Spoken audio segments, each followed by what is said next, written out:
ਸਤਿ ਸ਼੍ਰੀ ਅਕਾਲ। ਤੁਸੀਂ ਵੇਖ ਰਹੇ ਹੋ ਪੰਜਾਬ ਮੇਲ USA TV। ਮੈਂ ਹਾਂ ਸੰਜੀਵ ਯਸ਼ ਖੰਨਾ। ਖਬਰਾਂ ਦੇ ਬੁਲੇਟਿਨ ਦੇ ਵਿੱਚ ਸਵਾਗਤ। ਖਬਰਾਂ ਦੇ ਬੁਲੇਟਿਨ ਦੇ ਸਪਾਂਸਰਸ ਨੇ ਰੀਮੈਕਸ ਦੇ ਰੀਅਲਟਰ ਗੁਰਜਤਿੰਦਰ ਸਿੰਘ ਰੰਧਾਵਾ।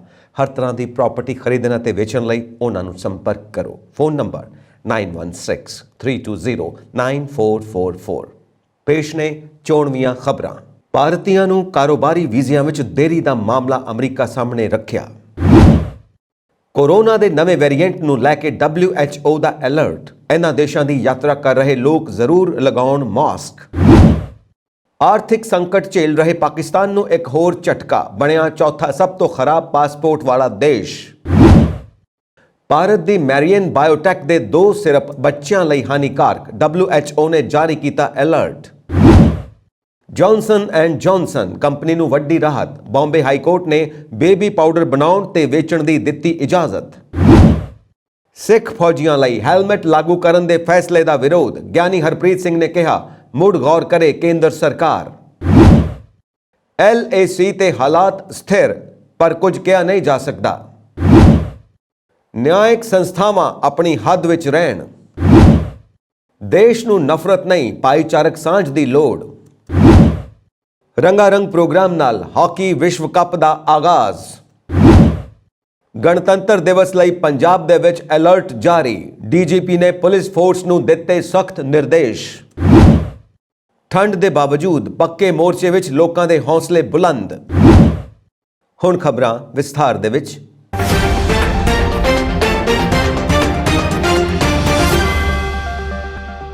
ਭਾਰਤੀ ਨਾਗਰਿਕਾਂ ਨੂੰ ਕਾਰੋਬਾਰੀ ਵੀਜ਼ਾ ਜਾਰੀ ਕਰਨ ਵਿੱਚ ਹੋ ਰਹੀ ਬੇਲੋੜੀ ਦੇਰੀ ਨੂੰ ਭਾਰਤ ਨੇ ਅਮਰੀਕਾ ਕੋਲ ਉਠਾਇਆ ਅਤੇ ਅਮਰੀਕਾ ਨੇ ਵੀ ਇਸ ਵਿਸ਼ੇ ਤੇ ਹਾਂ ਪੱਖੀ ਰੁਖ ਅਪਣਾਇਆ। ਕੇਂਦਰੀ ਵਣਜ ਅਤੇ ਉਦਯੋਗ ਮੰਤਰੀ ਪਿਊਸ਼ ਗੋਇਲ ਨੇ ਇਹ ਜਾਣਕਾਰੀ ਦਿੱਤੀ। ਭਾਰਤ ਅਮਰੀਕਾ ਵਪਾਰ ਨੀਤੀ ਫੋਰਮ ਦੀ ਮੀਟਿੰਗ ਦੀ ਸਮਾਪਤੀ ਤੋਂ ਬਾਅਦ ਪੱਤਰਕਾਰਾਂ ਨਾਲ ਗੱਲਬਾਤ ਕਰਦਿਆਂ ਸ਼੍ਰੀ ਗੋਇਲ ਨੇ ਕਿਹਾ, ਅਸੀਂ ਕਿਹਾ ਕਿ ਵਪਾਰਕ ਵੀਜ਼ਾ ਜਾਰੀ ਕਰਨ ਵਿੱਚ ਲੰਮਾ ਸਮਾਂ ਲੱਗ ਰਿਹਾ ਹੈ, ਜਿਸ ਨੂੰ ਤੇਜ਼ ਕਰਨ ਦੀ ਲੋੜ ਹੈ ਤਾਂ ਜੋ ਵਪਾਰ, ਨਿਵੇਸ਼ ਅਤੇ ਕਾਰੋਬਾਰ ਪ੍ਰਭਾਵਿਤ ਨਾ ਹੋਣ। ਸਾਡੀ ਬੇਨਤੀ ਦਾ ਅਮਰੀਕਾ ਨੇ ਬਹੁਤ ਸਕਾਰਾਤਮਕ ਹੁੰਗਾਰਾ ਭਰਿਆ ਹੈ। ਅਮਰੀਕਾ ਸਣੇ ਦੁਨੀਆ ਦੇ ਕਈ ਦੇਸ਼ਾਂ ਵਿੱਚ ਓਮਿਕਰੋਨ ਦੇ ਸਬ ਵੇਰੀਐਂਟ XBB.1.5 ਦੇ ਤੇਜ਼ੀ ਨਾਲ ਹੋ ਰਹੇ ਪਸਾਰ ਵਿਸ਼ਵ ਸਿਹਤ ਸੰਗਠਨ ਨੇ ਚਿੰਤਾ ਜ਼ਾਹਿਰ ਕੀਤੀ ਹੈ। WHO ਦੇ ਅਧਿਕਾਰੀਆਂ ਨੇ ਕਿਹਾ ਕਿ ਓਮਿਕਰੋਨ ਦੇ ਸਬ ਵੇਰੀਐਂਟ ਦੇ ਤੇਜ਼ੀ ਨਾਲ ਪਸਾਰ ਨੂੰ ਦੇਖਦੇ ਹੋਏ ਸਾਰੇ ਦੇਸ਼ਾਂ ਨੂੰ ਇਹ ਸਿਫਾਰਿਸ਼ ਕਰਨ ਤੇ ਵਿਚਾਰ ਕਰਨਾ ਚਾਹੀਦਾ ਹੈ ਕਿ ਲੰਮੀ ਦੂਰੀ ਦੀਆਂ ਉਡਾਣਾਂ ਵਿੱਚ ਯਾਤਰੀ ਮਾਸਕ ਪਹਿਨਣ। WHO ਨੇ ਕਿਹਾ ਕਿ ਯੂਰਪ ਵਿੱਚ XBB.1.5 ਸਬ ਵੇਰੀਐਂਟ ਦੇ ਸੰਕਰਮਿਤ ਦੀ ਗਿਣਤੀ ਅਜੇ ਘੱਟ ਹੈ, ਪਰ ਇਸ ਵਿੱਚ ਤੇਜ਼ੀ ਨਾਲ ਵਾਧਾ ਹੋ ਰਿਹਾ ਹੈ। ਯੂਰਪ ਲਈ WHO ਦੀ ਸੀਨੀਅਰ ਐਮਰਜੈਂਸੀ ਅਧਿਕਾਰੀ ਕੈਥਰੀਨ ਸਮਾਲਵੁੱਡ ਨੇ ਕਿਹਾ ਕਿ ਯਾਤਰੀਆਂ ਨੂੰ ਲੰਮੀ ਦੂਰੀ ਦੀਆਂ ਉਡਾਣਾਂ ਵਰਗੀ ਉੱਚ ਜੋਖਮ ਵਾਲੀ ਹਾਲਾਤਾਂ ਵਿੱਚ ਮਾਸਕ ਪਹਿਨਣ ਦੀ ਸਲਾਹ ਦਿੱਤੀ ਜਾਣੀ ਚਾਹੀਦੀ ਹੈ।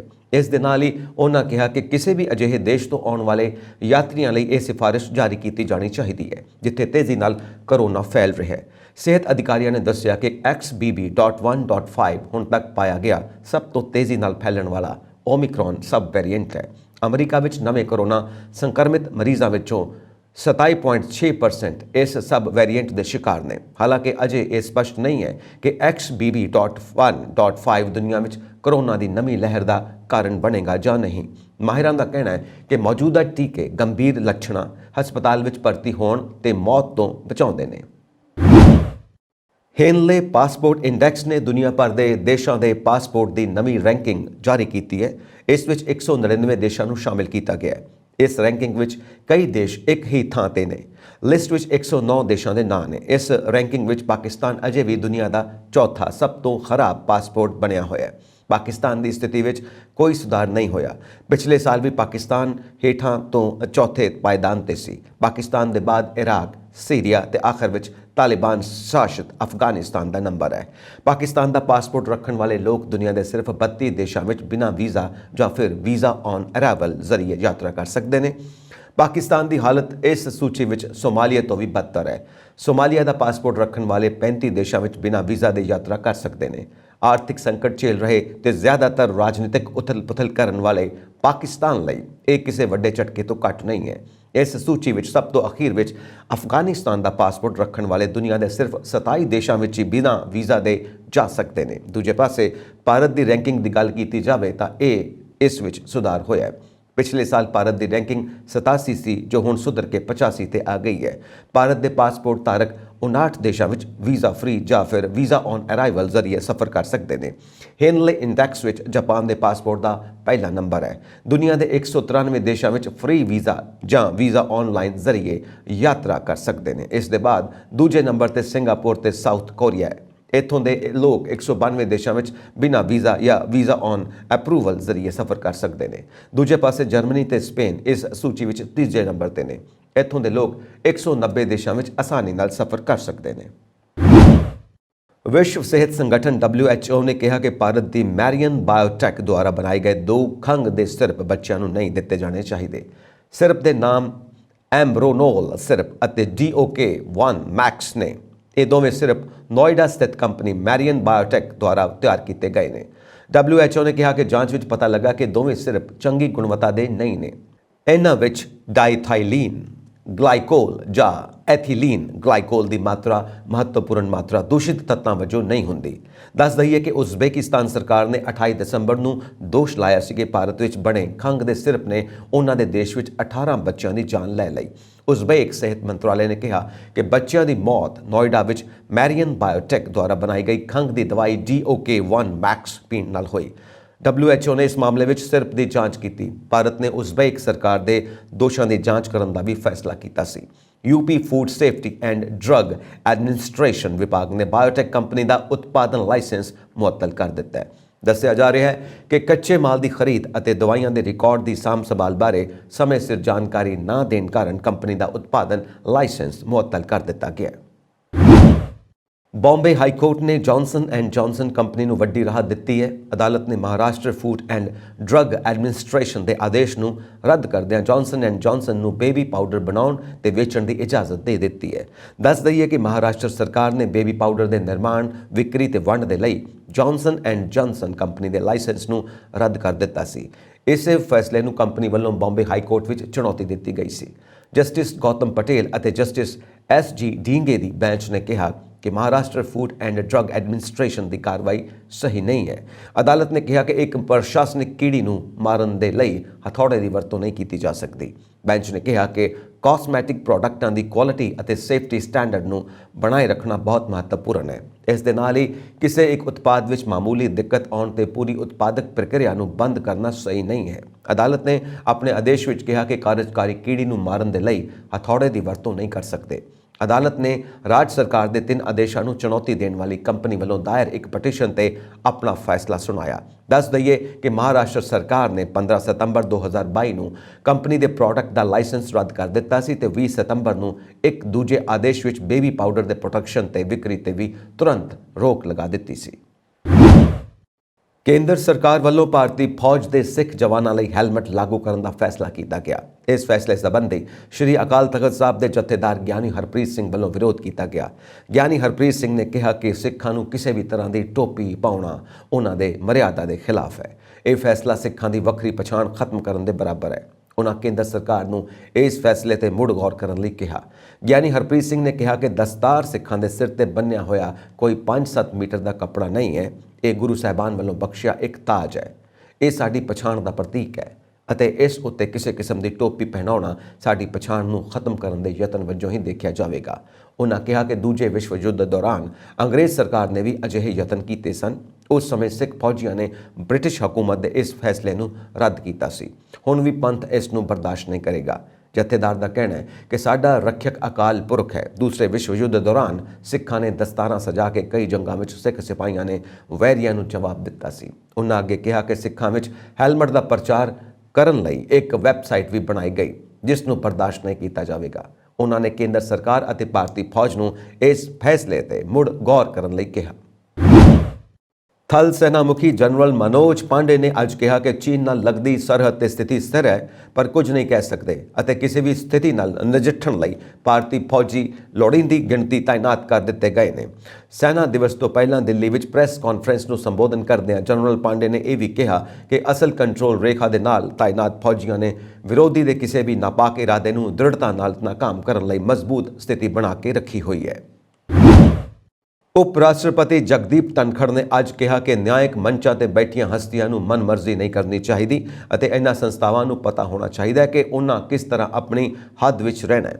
ਉਪ ਰਾਸ਼ਟਰਪਤੀ ਸੁਪਰੀਮ ਕੋਰਟ ਵੱਲੋਂ ਕੋਲਜੀਅਮ ਸਿਸਟਮ ਤੇ ਕੀਤੀ ਗਈ ਟਿੱਪਣੀ ਦੇ ਸੰਦਰਭ ਦੇ ਵਿੱਚ ਬੋਲ ਰਹੇ ਸਨ। ਸ਼੍ਰੀ ਧਨਖੜ ਨੇ, ਜੋ ਕਿ ਰਾਜ ਸਭਾ ਦੇ ਚੇਅਰਮੈਨ ਵੀ ਨੇ, ਉਹਨਾਂ ਨੇ ਇੱਕ ਵਾਰ ਫਿਰ 2015 ਵਿੱਚ NJEC ਕਾਨੂੰਨ ਨੂੰ ਰੱਦ ਕੀਤੇ ਜਾਣ ਦੀ ਆਲੋਚਨਾ ਕੀਤੀ ਅਤੇ ਨਾਲ 1973 ਦੇ ਕੇਸ਼ਵ ਨੰਦ ਭਾਰਤੀ ਕੇਸ ਦੇ ਫੈਸਲੇ ਤੇ ਸਵਾਲ ਖੜਾ ਕੀਤਾ। ਉਹਨਾਂ ਕਿਹਾ ਕਿ ਅਜਿਹਾ ਕਰਕੇ ਗਲਤ ਪਿਰਤ ਪਾਈ ਗਈ ਅਤੇ ਉਹ ਸੁਪਰੀਮ ਕੋਰਟ ਦੇ ਫੈਸਲੇ ਨਾਲ ਸਹਿਮਤ ਨਹੀਂ ਹਨ ਕਿ ਸੰਸਦ ਸੰਵਿਧਾਨ ਵਿੱਚ ਤਾਂ ਸੋਧ ਕਰ ਸਕਦੀ ਹੈ ਪਰ ਇਸ ਦੀ ਬੁਨਿਆਦੀ ਬਣਤਰ ਵਿੱਚ ਨਹੀਂ। ਉਹਨਾਂ ਸੰਸਦ ਦੀ ਕਾਰਜ ਪ੍ਰਣਾਲੀ ਵਿੱਚ ਨਿਆਂਪਾਲਿਕਾ ਦੇ ਕਥਿਤ ਦਖਲ ਖਿਲਾਫ ਸਖਤ ਟਿੱਪਣੀ ਕਰਦਿਆਂ ਕਿਹਾ, ਵਿਧਾਇਕਾਂ ਦੇ ਪ੍ਰੀਜ਼ਾਈਡਿੰਗ ਆਫੀਸਰ ਵਜੋਂ ਅਸੀਂ ਨਿਆਂਪਾਲਿਕਾ ਵਿਧਾਨਕਾਰ ਸਬੰਧਾਂ ਤੋਂ ਮੂੰਹ ਨਹੀਂ ਮੋੜ ਸਕਦੇ। ਕਾਰਜਪਾਲਿਕਾ ਜਾਂ ਨਿਆਂਪਾਲਿਕਾ ਨੂੰ ਸੰਸਦ ਦੀ ਪ੍ਰਭੂਸੱਤਾ ਨੂੰ ਖਤਮ ਕਰਨ ਜਾਂ ਸਮਝੌਤਾ ਕਰਨ ਦੀ ਇਜਾਜ਼ਤ ਨਹੀਂ ਦਿੱਤੀ ਜਾ ਸਕਦੀ। ਉਹਨਾਂ ਇੱਥੇ 83ਵੀਂ all India presiding officer conference ਨੂੰ ਸੰਬੋਧਨ ਕਰਦਿਆਂ ਕਿਹਾ, ਜੇਕਰ ਕੋਈ ਸੰਸਥਾ ਸੰਸਦ ਵੱਲੋਂ ਬਣਾਏ ਗਏ ਕਾਨੂੰਨ ਨੂੰ ਰੱਦ ਕਰਦੀ ਹੈ ਤਾਂ ਇਹ ਜਮਹੂਰੀਅਤ ਲਈ ਠੀਕ ਨਹੀਂ ਹੈ ਅਤੇ ਇਹ ਕਹਿਣਾ ਮੁਸ਼ਕਿਲ ਹੋਵੇਗਾ ਕਿ ਅਸੀਂ ਇੱਕ ਜਮਹੂਰੀ ਮੁਲਕ ਹਾਂ। ਇਸ ਤਰਜ਼ ਤੇ ਲੋਕ ਸਭਾ ਸਪੀਕਰ ਓਮ ਬਿਰਲਾ ਨੇ ਕਿਹਾ ਕਿ ਨਿਆਂਪਾਲਿਕਾ ਨੂੰ ਸੰਵਿਧਾਨ ਵਿੱਚ ਤਾਕਤਾਂ ਦੀ ਕੀਤੀ ਵੰਡ ਦੇ ਸਿਧਾਂਤ ਅਨੁਸਾਰ ਚੱਲਣਾ ਚਾਹੀਦਾ ਹੈ। ਉਹਨਾਂ ਕਿਹਾ, ਸਾਡੇ ਦੇਸ਼ ਦੇ ਵਿਧਾਨਕਾਰਾਂ ਨੇ ਹਮੇਸ਼ਾ ਹੀ ਨਿਆਂਪਾਲਿਕਾ ਦੀ ਤਾਕਤ ਦੀ ਇੱਜ਼ਤ ਕੀਤੀ ਹੈ। ਨਿਆਂਪਾਲਿਕਾ ਤੋਂ ਵੀ ਉਮੀਦ ਕੀਤੀ ਜਾਂਦੀ ਹੈ ਕਿ ਉਹ ਸੰਵਿਧਾਨ ਅਨੁਸਾਰ ਵੰਡੀਆਂ ਗਈਆਂ ਤਾਕਤਾਂ ਦੇ ਸਿਧਾਂਤ ਤੇ ਚੱਲੇ। ਕੌਮੀ ਨਿਆਇਕ ਨਿਯੁਕਤੀ ਕਮਿਸ਼ਨ ਕਾਨੂੰਨ ਨੂੰ ਸੁਪਰੀਮ ਕੋਰਟ ਵੱਲੋਂ ਰੱਦ ਕੀਤੇ ਜਾਣ ਦੀ ਸਦਨ ਦੇ ਅੰਦਰ ਤੇ ਬਾਹਰ ਆਲੋਚਨਾ ਕਰਨ ਵਾਲੇ ਧਨਖੜ ਨੇ ਕਿਹਾ ਕਿ ਅਜਿਹਾ ਸ਼ਾਇਦ ਦੁਨੀਆ ਦੇ ਇਤਿਹਾਸ ਵਿੱਚ ਕਿਤੇ ਵੀ ਨਹੀਂ ਹੋਇਆ ਹੋਵੇਗਾ। ਉਪ ਰਾਸ਼ਟਰਪਤੀ ਵੱਲੋਂ ਇਹ ਟਿੱਪਣੀ ਉੱਚ ਨਿਆਂਪਾਲਿਕਾ ਵਿੱਚ ਨਿਯੁਕਤੀਆਂ ਲਈ ਕੋਲਜੀਅਮ ਨੂੰ ਲੈ ਕੇ ਚੱਲ ਰਹੀ ਬਹਿਸ ਦੌਰਾਨ ਕੀਤੀ ਗਈ ਹੈ। ਸਰਕਾਰ ਮੌਜੂਦਾ ਕੋਲਜੀਅਮ ਸਿਸਟਮ ਤੇ ਸਵਾਲ ਖੜੇ ਕਰ ਰਹੀ ਹੈ ਜਦਕਿ ਸੁਪਰੀਮ ਕੋਰਟ ਇਸ ਦਾ ਬਚਾਅ ਕਰ ਰਿਹਾ ਹੈ। ਜ਼ਿਕਰਯੋਗ ਹੈ ਕਿ ਸੁਪਰੀਮ ਕੋਰਟ ਵੱਲੋਂ ਅਟਾਰਨੀ ਜਨਰਲ ਨੂੰ ਕਿਹਾ ਗਿਆ ਸੀ ਕਿ ਉਹ ਸੰਵਿਧਾਨਿਕ ਅਥਾਰਟੀਆਂ ਨੂੰ ਇਹ ਸੁਨੇਹਾ ਦੇਣ ਕਿ ਉਹ ਕੋਲਜੀਅਮ ਸਿਸਟਮ ਬਾਰੇ ਬਿਆਨ ਨਾ ਦੇਣ। ਸੁਪਰੀਮ ਕੋਰਟ ਦੀ ਇੱਕ ਟਿੱਪਣੀ ਦਾ ਹਵਾਲਾ ਦਿੰਦਿਆਂ ਧਨਖੜ ਨੇ ਕਿਹਾ, ਮੈਂ ਅਟਾਰਨੀ ਜਨਰਲ ਨਾਲ ਇਸ ਨੁਕਤੇ ਤੇ ਵਿਚਾਰ ਕਰਨ ਤੋਂ ਇਨਕਾਰ ਕਰ ਦਿੱਤਾ ਹੈ। ਮੈਂ ਵਿਧਾਨਪਾਲਿਕਾ ਦੀਆਂ ਤਾਕਤਾਂ ਘਟਾਉਣ ਵਾਲੀ ਧਿਰ ਵਿੱਚ ਸ਼ਾਮਿਲ ਨਹੀਂ ਹੋ ਸਕਦਾ। ਉਹਨਾਂ ਕਿਹਾ, ਅੱਜ ਨਿਆਇਕ ਮੰਚਾਂ ਤੋਂ ਇਹ ਮਨਮਰਜ਼ੀ ਤੇ ਜਨਤਕ ਦਿਖਾਵਾ ਠੀਕ ਨਹੀਂ ਹੈ। ਇਹਨਾਂ ਸੰਸਥਾਵਾਂ ਨੂੰ ਪਤਾ ਹੋਣਾ ਚਾਹੀਦਾ ਹੈ ਕਿ ਆਪਣੇ ਅੰਦਰ ਰਹਿ ਕੇ ਕੰਮ ਕਿਵੇਂ ਕਰਨਾ ਹੈ। ਉਹਨਾਂ ਕਿਹਾ, 1973 ਵਿੱਚ ਗਲਤ ਪਿਰਤ ਸ਼ੁਰੂ ਹੋਈ ਸੀ। ਕੇਸ਼ਵ ਨੰਦ ਭਾਰਤੀ ਕੇਸ ਵਿੱਚ ਸੁਪਰੀਮ ਕੋਰਟ ਨੇ ਬੁਨਿਆਦੀ ਸੰਰਚਨਾ ਦਾ ਵਿਚਾਰ ਦਿੰਦਿਆਂ ਕਿਹਾ ਸੀ ਕਿ ਸੰਸਦ ਸੰਵਿਧਾਨ ਵਿੱਚ ਸੋਧ ਕਰ ਸਕਦਾ ਹੈ ਪਰ ਇਸ ਦੀ ਬੁਨਿਆਦੀ ਬਣਤਰ ਵਿੱਚ ਨਹੀਂ। ਕਾਂਗਰਸ ਨੇਤਾ ਰਾਹੁਲ ਗਾਂਧੀ ਨੇ ਭਾਜਪਾ ਉੱਤੇ ਦੋਸ਼ ਵਿੱਚ ਪਏ ਤੇ ਨਫ਼ਰਤ ਫੈਲਾਉਣ ਦਾ ਦੋਸ਼ ਲਾਉਂਦਿਆਂ ਅੱਜ ਕਿਹਾ ਕਿ ਭਾਰਤ ਭਾਈਚਾਰੇ ਤੇ ਏਕਤਾ ਦੇ ਭਾਵ ਦੇ ਵਿੱਚ ਯਕੀਨ ਰੱਖਦਾ ਹੈ। ਇਹੀ ਕਾਰਨ ਹੈ ਕਿ ਭਾਰਤ ਜੋੜੋ ਯਾਤਰਾ ਸਫਲ ਹੋ ਰਹੀ ਹੈ। ਰਾਹੁਲ ਨੇ ਯਾਤਰਾ ਦੇ ਪੰਜਾਬ ਗੇੜ ਦੀ ਸ਼ੁਰੂਆਤ ਤੋਂ ਪਹਿਲਾਂ ਇੱਥੇ ਸਰਹੰਦ ਵਿੱਚ ਲੋਕਾਂ ਨੂੰ ਸੰਬੋਧਨ ਕਰਦਿਆਂ ਕਿਹਾ ਕਿ ਦੇਸ਼ ਵਿੱਚ ਨਫ਼ਰਤ ਦਾ ਮਾਹੌਲ ਬਣਾ ਦਿੱਤਾ ਗਿਆ ਹੈ। ਭਾਜਪਾ ਤੇ ਰਾਸ਼ਟਰੀ ਸਵੈਮ ਸੇਵਕ ਸੰਘ ਦੇ ਲੋਕ ਦੇਸ਼ ਨੂੰ ਵੰਡ ਰਹੇ ਨੇ। ਇਹ ਲੋਕ ਇੱਕ ਧਰਮ ਨੂੰ ਦੂਜੇ ਧਰਮ ਖਿਲਾਫ, ਇੱਕ ਜਾਤ ਨੂੰ ਦੂਜੀ ਖਿਲਾਫ, ਇੱਕ ਭਾਸ਼ਾ ਨੂੰ ਦੂਜੀ ਭਾਸ਼ਾ ਦੇ ਵਿਰੁੱਧ ਖੜਾ ਕਰਨ ਦਾ ਕੰਮ ਕਰ ਰਹੇ ਨੇ ਤੇ ਇਹਨਾਂ ਨੇ ਦੇਸ਼ ਦਾ ਮਾਹੌਲ ਖਰਾਬ ਕਰ ਦਿੱਤਾ ਹੈ। ਇਸ ਲਈ ਅਸੀਂ ਸੋਚਿਆ ਕਿ ਦੇਸ਼ ਨੂੰ ਇੱਕ ਹੋਰ ਰਸਤਾ ਦਿਖਾਉਣ ਦੀ ਲੋੜ ਹੈ ਜੋ ਪ੍ਰੇਮ, ਏਕਤਾ ਤੇ ਭਾਈਚਾਰੇ ਦਾ ਹੋਵੇ। ਇਸ ਲਈ ਅਸੀਂ ਇਹ ਯਾਤਰਾ ਸ਼ੁਰੂ ਕੀਤੀ। ਰਾਹੁਲ ਨੇ ਅੱਜ ਯਾਤਰਾ ਸ਼ੁਰੂ ਕਰਨ ਤੋਂ ਪਹਿਲਾਂ ਸਵੇਰੇ ਗੁਰਦੁਆਰਾ ਫਤਿਹਗੜ੍ਹ ਸਾਹਿਬ ਮੱਥਾ ਟੇਕਿਆ। ਬਾਅਦ ਵਿੱਚ ਉਹ ਰੋਜ਼ਾ ਸ਼ਰੀਫ ਦਰਗਾਹ ਵੀ ਗਏ। ਰਾਹੁਲ ਨੇ ਮੀਡੀਆ ਨੂੰ ਆਪਣਾ ਮਿੱਤਰ ਕਰਾ ਦਿੰਦਿਆਂ ਕਿਹਾ ਕਿ ਲੋਕਤੰਤਰ ਦਾ ਚੌਥਾ ਥੰਮ ਪ੍ਰਧਾਨ ਮੰਤਰੀ ਮੋਦੀ ਦਾ ਚਿਹਰਾ 24 ਘੰਟੇ ਦਿਖਾ ਰਿਹਾ ਹੈ ਤੇ ਬੇਰੁਜ਼ਗਾਰੀ, ਮਹਿੰਗਾਈ ਵਰਗੇ ਮੁੱਦਿਆਂ ਨੂੰ ਨਹੀਂ ਉਠਾ ਰਿਹਾ। ਰਾਹੁਲ ਨੇ ਕਿਹਾ ਕਿ ਯਾਤਰੀਆਂ ਨੂੰ ਜ਼ਬਰਦਸਤ ਸਮਰਥਨ ਮਿਲਿਆ ਹੈ ਤੇ ਇਸ ਦੀ ਇੱਕ ਵਜ੍ਹਾ ਹੈ ਕਿ ਜੋ ਨਫ਼ਰਤ, ਡਰ ਤੇ ਹਿੰਸਾ ਭਾਜਪਾ ਵੱਲੋਂ ਫੈਲਾਈ ਜਾ ਰਹੀ ਹੈ ਉਹ ਨਾ ਤਾਂ ਦੇਸ਼ ਦੀ ਰੀਤ ਹੈ ਤੇ ਨਾ ਹੀ ਸਾਡਾ ਅਜਿਹਾ ਇਤਿਹਾਸ ਰਿਹਾ ਹੈ। ਰਾਹੁਲ ਨੇ ਕਿਹਾ ਕਿ ਯਾਤਰਾ ਦਾ ਮੰਤਵ ਲੋਕਾਂ ਦੀਆਂ ਸਮੱਸਿਆਵਾਂ ਤੇ ਉਹਨਾਂ ਦੇ ਫਿਕਰ ਨੂੰ ਸੁਣਨਾ ਹੈ। ਪੁਰਸ਼ ਹਾਕੀ ਵਿਸ਼ਵ ਕੱਪ 2023 ਕਟਕ ਦੇ ਖੂਬਸੂਰਤ ਬਾਰਾਬਾਤੀ ਸਟੇਡੀਅਮ ਦੇ ਵਿੱਚ ਰੰਗਾਰੰਗ ਉਦਘਾਟਨੀ ਪ੍ਰੋਗਰਾਮ ਨਾਲ ਸ਼ੁਰੂ ਹੋਇਆ, ਜਿਸ ਦੇ ਦੇਸ਼ ਤੇ ਵਿਦੇਸ਼ ਤੋਂ ਹਜ਼ਾਰਾਂ ਹਾਕੀ ਪ੍ਰੇਮੀ ਗਵਾਹ ਬਣੇ। ਉੜੀਸਾ ਦੇ ਮੁੱਖ ਮੰਤਰੀ ਨਵੀਨ ਪਟਨਾਇਕ, ਕੇਂਦਰੀ ਖੇਡ ਮੰਤਰੀ Anurag Thakur, international hockey federation ਦੇ ਪ੍ਰਧਾਨ ਤਾਇਬ ਐਕਰਾਮ ਅਤੇ ਹਾਕੀ ਇੰਡੀਆ ਦੇ ਚੇਅਰਮੈਨ ਦਿਲੀਪ ਠਿਰਕੀ ਇਸ ਟੂਰਨਾਮੈਂਟ ਵਿੱਚ ਹਿੱਸਾ ਲੈਣ ਵਾਲੀਆਂ ਸਾਰੀਆਂ 16 ਟੀਮਾਂ ਦੇ ਮੈਂਬਰਾਂ ਦਾ ਨਿੱਘਾ ਸਵਾਗਤ ਕਰਨ ਲਈ ਮੌਜੂਦ ਰਹੇ। ਇਕਰਾਮ ਨੇ ਸਮਾਰੋਹ ਨੂੰ ਸੰਬੋਧਨ ਕਰਦਿਆਂ ਲਗਾਤਾਰ 2 ਵੱਡੇ ਟੂਰਨਾਮੈਂਟ ਕਰਵਾਉਣ ਲਈ ਉੜੀਸਾ ਨੂੰ ਵਧਾਈ ਦਿੱਤੀ ਅਤੇ ਇਸ ਨੂੰ ਹਾਕੀ ਦੀ ਧਰਤੀ ਕਿਹਾ। ਉੜੀਸਾ ਨੇ ਪਿਛਲੇ ਵੱਡੇ ਟੂਰਨਾਮੈਂਟ ਦੀ ਮੇਜ਼ਬਾਨੀ 2018 ਵਿੱਚ ਕੀਤੀ ਸੀ। ਅਨੁਰਾਗ ਠਾਕੁਰ ਨੇ ਸ਼ਾਨਦਾਰ ਢੰਗ ਨਾਲ ਸਮਾਗਮ ਦੀ ਸਫਲ ਮੇਜ਼ਬਾਨੀ ਕਰਨ ਲਈ ਉੜੀਸਾ ਸਰਕਾਰ ਦਾ ਧੰਨਵਾਦ ਕੀਤਾ। ਉਹਨਾਂ ਕਿਹਾ ਕਿ ਦੇਸ਼ ਅਤੇ ਸੂਬੇ ਦੇ ਲੋਕਾਂ ਦਾ ਉਤਸ਼ਾਹ ਉਹਨਾਂ ਦੇ ਹਾਕੀ ਪ੍ਰਤੀ ਪ੍ਰੇਮ ਨੂੰ ਦਰਸਾਉਂਦਾ ਹੈ। ਉਨ੍ਹਾਂ ਕਿਹਾ ਕਿ ਕੇਂਦਰ ਅਜਿਹੇ ਖੇਡ ਪ੍ਰੋਗਰਾਮਾਂ ਦੀ ਮੇਜ਼ਬਾਨੀ ਕਰਨ ਲਈ ਹਮੇਸ਼ਾ ਸੂਬਿਆਂ ਦੀ ਮਦਦ ਕਰੇਗਾ। ਪਟਨਾਇਕ ਨੇ ਕਿਹਾ ਕਿ ਉੜੀਸਾ ਆਪਣੀ ਚੰਗੀ ਪ੍ਰਾਹੁਣਾਚਾਰੀ ਲਈ ਪ੍ਰਸਿੱਧ ਹੈ ਅਤੇ ਉਮੀਦ ਹੈ ਕਿ ਹਰੇਕ ਸੈਲਾਨੀ ਸੂਬੇ ਵਿੱਚੋਂ ਆਪਣੀਆਂ ਚੰਗੀਆਂ ਯਾਦਾਂ ਤਾਜ਼ਾ ਕਰੇਗਾ। ਉਨ੍ਹਾਂ ਲਗਾਤਾਰ 2 ਵਾਰ ਪੁਰਸ਼ ਹਾਕੀ ਵਿਸ਼ਵ ਕੱਪ ਦੀ ਮੇਜ਼ਬਾਨੀ ਵਿੱਚ ਉੜੀਸਾ ਸਮਰਥਨ ਕਰਨ ਲਈ ਪ੍ਰਧਾਨ ਮੰਤਰੀ ਨਰਿੰਦਰ ਮੋਦੀ ਅਤੇ ਕੇਂਦਰ ਸਰਕਾਰ ਦਾ ਵੀ ਧੰਨਵਾਦ ਕੀਤਾ। ਪੰਜਾਬ ਦੇ ਡੀਜੀਪੀ ਗੌਰਵ ਯਾਦਵ ਨੇ ਅੱਜ ਪੰਜਾਬ ਪੁਲਿਸ ਦੀ ਸਮੁੱਚੀ ਫੋਰਸ ਨੂੰ 26 ਜਨਵਰੀ ਦੇ ਗਣਤੰਤਰ ਦਿਵਸ ਦੇ ਮੱਦੇਨਜ਼ਰ ਚੌਕਸ ਰਹਿਣ ਦੇ ਨਿਰਦੇਸ਼ ਜਾਰੀ ਕੀਤੇ। ਡੀਜੀਪੀ ਨੇ ਖਾਸ ਕਰਕੇ ਸਰਹੱਦੀ ਖੇਤਰਾਂ ਵਿੱਚ ਚੌਕਸੀ ਵਧਾਉਣ ਲਈ ਕਿਹਾ ਕਿਉਂਕਿ ਪਿਛਲੇ ਕੁਝ ਸਮੇਂ ਵਿੱਚ ਧੁੰਦ ਦੇ ਮੌਸਮ ਵਿੱਚ ਸਰਹੱਦ ਪਾਰੋਂ ਡਰੋਨਾਂ ਰਾਹੀਂ ਹਥਿਆਰਾਂ ਅਤੇ ਨਸ਼ੀਲੇ ਪਦਾਰਥਾਂ ਨੂੰ ਭੇਜਣ ਦੀਆਂ ਘਟਨਾਵਾਂ ਵਿੱਚ ਵਾਧਾ ਹੋਇਆ। ਇਸ ਦੇ ਨਾਲ ਹੀ ਡੀਜੀਪੀ ਨੇ ਸਰਹੱਦੀ ਖੇਤਰਾਂ ਵਿੱਚ ਤਾਇਨਾਤ ਪੁਲਿਸ ਅਧਿਕਾਰੀਆਂ ਨੂੰ BSF ਨਾਲ ਤਾਲਮੇਲ ਸੁਧਾਰਨ ਲਈ ਵੀ ਕਿਹਾ। ਦੱਸ ਦਈਏ 26 ਜਨਵਰੀ ਦੇ ਗਣਤੰਤਰ ਦਿਵਸ ਮੌਕੇ ਮੁੱਖ ਮੰਤਰੀ ਭਗਵੰਤ ਮਾਨ, ਰਾਜਪਾਲ ਅਤੇ ਰਾਜ ਦੇ ਸਾਰੇ ਮੰਤਰੀਆਂ ਵੱਲੋਂ ਰਾਸ਼ਟਰੀ ਝੰਡਾ ਲਹਿਰਾਉਣਾ ਹੈ। ਇਸ ਤੋਂ ਪਹਿਲਾਂ ਡੀਜੀਪੀ ਗੌਰਵ ਯਾਦਵ ਨੇ ਸੁਰੱਖਿਆ ਦੇ ਪ੍ਰਬੰਧ ਹੋਰ ਸਖਤ ਕਰਨ ਦੇ ਨਿਰਦੇਸ਼ ਜਾਰੀ ਕੀਤੇ ਨੇ। ਡੀਜੀਪੀ ਨੇ ਗਣਤੰਤਰ ਦਿਵਸ ਦੇ ਮੱਦੇਨਜ਼ਰ ਪੁਲਿਸ ਅਧਿਕਾਰੀਆਂ ਨੂੰ ਪੂਰੇ ਸੂਬੇ ਵਿੱਚ ਨਾਕਾਬੰਦੀ ਜਾਰੀ ਰੱਖਣ ਦੇ ਨਿਰਦੇਸ਼ ਦਿੱਤੇ ਨੇ। ਪਿਛਲੇ ਦਿਨੀ ਫਗਵਾੜਾ ਵਿੱਚ ਵਾਪਰੀ ਘਟਨਾ ਤੋਂ ਬਾਅਦ ਵੀ ਡੀਜੀਪੀ ਵੱਲੋਂ ਸਾਰੇ ਜ਼ਿਲ੍ਹਿਆਂ ਦੇ SSP, ਪੁਲਿਸ ਕਮਿਸ਼ਨਰਾਂ ਅਤੇ ਹੋਰ ਉੱਚ ਅਧਿਕਾਰੀਆਂ ਨਾਲ ਮੀਟਿੰਗ ਕੀਤੀ ਗਈ ਸੀ, ਜਿਸ ਵਿੱਚ ਉਹਨਾਂ ਨੇ ਅਮਨ ਕਾਨੂੰਨ ਦੀ ਸਥਿਤੀ ਨੂੰ ਹੋਰ ਮਜ਼ਬੂਤ ਕਰਨ ਲਈ ਕਿਹਾ। ਡੀਜੀਪੀ ਨੇ ਸਾਰੇ ਪੁਲਿਸ ਅਧਿਕਾਰੀਆਂ ਨੂੰ ਫੀਲਡ ਵਿੱਚ ਰਹਿਣ ਅਤੇ ਗੈਂਗਸਟਰਾਂ, ਨਸ਼ਾ ਤਸਕਰਾਂ ਤੇ ਸ਼ੱਕੀ ਇਲਾਕਿਆਂ ਵਿੱਚ ਆਪਣੀ ਨਿਗਰਾਨੀ ਹੇਠ ਤਲਾਸ਼ੀ ਮੁਹਿੰਮ ਚਲਾਉਣ ਲਈ ਨਿਰਦੇਸ਼ ਦਿੱਤੇ ਨੇ। ਗਣਤੰਤਰ ਦਿਵਸ ਤੋਂ ਪਹਿਲਾਂ ਸਾਰੇ ਭੀੜ ਭੜੱਕੇ ਵਾਲੇ ਇਲਾਕਿਆਂ ਜਿਵੇਂ ਕਿ ਰੇਲਵੇ ਸਟੇਸ਼ਨ, ਬੱਸ ਸਟੈਂਡ, ਭੀੜ ਭੜੱਕੇ ਵਾਲੇ ਬਾਜ਼ਾਰਾਂ ਵਿੱਚ ਵਿਸ਼ੇਸ਼ ਤੌਰ ਤੇ ਤਲਾਸ਼ੀ ਅਭਿਆਨ ਚਲਾਇਆ ਜਾ ਸਕਦਾ ਹੈ।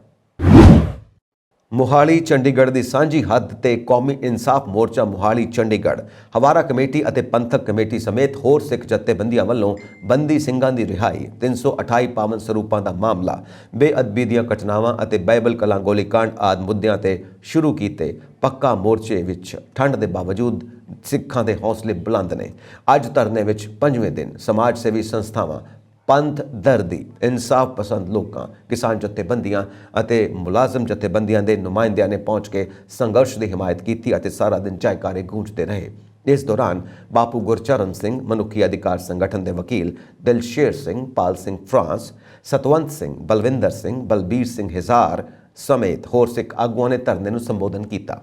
ਬੁਲਾਰਿਆਂ ਨੇ ਕਿਹਾ ਕਿ ਕਾਂਗਰਸ ਦੇ ਸਾਬਕਾ ਪ੍ਰਧਾਨ ਰਾਹੁਲ ਗਾਂਧੀ ਭਾਰਤ ਜੋੜੋ ਯਾਤਰਾ ਤਹਿਤ ਪੰਜਾਬ ਦੌਰੇ ਤੇ ਨੇ ਅਤੇ ਸ਼੍ਰੀ ਦਰਬਾਰ ਸਾਹਿਬ ਅਤੇ ਹੋਰਨਾਂ ਅਸਥਾਨਾਂ ਤੇ ਨਤਮਸਤਕ ਹੋ ਰਹੇ ਨੇ। ਉਨ੍ਹਾਂ ਕਿਹਾ ਕਿ ਜੇਕਰ ਰਾਹੁਲ ਗਾਂਧੀ ਸਿੱਖ ਧਰਮ ਵਿੱਚ ਇੰਨੀ ਸ਼ਰਧਾ ਰੱਖਦੇ ਨੇ ਤਾਂ ਉਹ ਆਪਣੇ ਦੌਰੇ ਦੌਰਾਨ ਬੰਦੀ ਸਿੰਘਾਂ ਦੀ ਰਿਹਾਈ ਅਤੇ ਬੇਅਦਬੀ ਮਾਮਲਿਆਂ ਦਾ ਮੁੱਦਾ ਵੀ ਜ਼ਰੂਰ ਚੁੱਕਣ। ਬੁਲਾਰਿਆਂ ਨੇ ਕਿਹਾ ਕਿ ਦੇਸ਼ ਵਿੱਚ ਘੱਟ ਗਿਣਤੀ ਸਿੰਘਾਂ ਦੀ ਸੁਰੱਖਿਆ ਖਤਰੇ ਵਿੱਚ ਹੈ ਅਤੇ ਸਿੱਖਾਂ ਲਈ ਕਾਨੂੰਨ ਵੀ ਵੱਖੋ ਵੱਖਰੇ ਬਣਾਏ ਗਏ ਨੇ।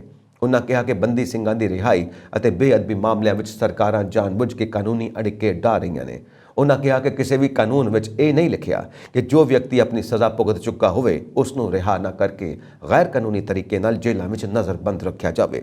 ਬੁਲਾਰਿਆਂ ਨੇ ਸਰਕਾਰਾਂ ਨੂੰ ਚੇਤਾਵਨੀ ਦਿੰਦੇ ਹੋਏ ਕਿਹਾ ਕਿ ਹੁਕਮਰਾਨ ਸਿੱਖਾਂ ਦੇ ਸਬਰ ਦੀ ਹੋਰ ਪ੍ਰੀਖਿਆ ਨਾ ਲੈਣ। ਉਨ੍ਹਾਂ ਐਲਾਨ ਕੀਤਾ ਕਿ ਜਦੋਂ ਤੱਕ ਬੰਦੀ ਸਿੰਘਾਂ ਨੂੰ ਰਿਹਾ ਨਹੀਂ ਕੀਤਾ ਜਾਂਦਾ ਅਤੇ ਬੇਅਦਬੀ ਤੇ ਗੋਲੀकांड ਲਈ ਜ਼ਿੰਮੇਵਾਰ ਅਫਸਰਾਂ ਅਤੇ ਆਗੂਆਂ ਨੂੰ ਕਾਨੂੰਨ ਮੁਤਾਬਿਕ ਸਖਤ ਸਜ਼ਾਵਾਂ ਨਹੀਂ ਦਿੱਤੀਆਂ ਜਾਂਦੀਆਂ, ਉਦੋਂ ਤੱਕ ਸੰਘਰਸ਼ ਜਾਰੀ ਰਹੇਗਾ। ਸਾਈਬਰ ਧੋਖਾਧੜੀ ਦੇ ਮਾਮਲੇ ਵੱਧਦੇ ਜਾ ਰਹੇ ਨੇ। ਸਾਈਬਰ ਕ੍ਰਾਈਮ ਨੂੰ ਅੰਜਾਮ ਦੇਣ ਵਾਲੇ ਅਪਰਾਧੀ YouTube ਅਤੇ ਵੈਬਸਾਈਟਾਂ ਤੋਂ ਜਾਣਕਾਰੀ ਇਕੱਠੀ ਕਰਨ ਵਾਲੀਆਂ ਮੋਬਾਈਲ ਐਪਲੀਕੇਸ਼ਨਾਂ ਨੂੰ ਹੈਕ ਕਰਕੇ ਧੋਖਾਧੜੀ ਕਰ ਰਹੇ ਨੇ।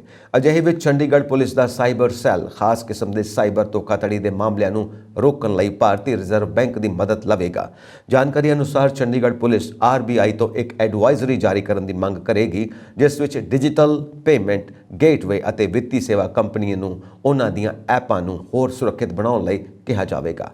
ਚੰਡੀਗੜ੍ਹ ਪੁਲਿਸ ਵੱਖ-ਵੱਖ ਤਰ੍ਹਾਂ ਦੇ ਪੇਮੈਂਟ ਮੋਡ ਅਤੇ ਉਹਨਾਂ ਨਾਲ ਜੁੜੀ ਧੋਖਾਧੜੀ ਬਾਰੇ RBI ਨੂੰ ਜਾਣਕਾਰੀ ਦੇਵੇਗੀ। ਇਸ ਦੇ ਨਾਲ ਹੀ ਕੁਝ ਕਮੀਆਂ ਕਾਰਨ ਹੈਕਰਾਂ ਨੂੰ ਕੰਪਨੀਆਂ ਦੇ ਪੇਮੈਂਟ ਗੇਟਵੇ ਨੂੰ ਬਾਈਪਾਸ ਕਰਕੇ ਧੋਖਾਧੜੀ ਦੇ ਢੰਗ ਬਾਰੇ ਵੀ ਦੱਸਿਆ ਜਾਵੇਗਾ।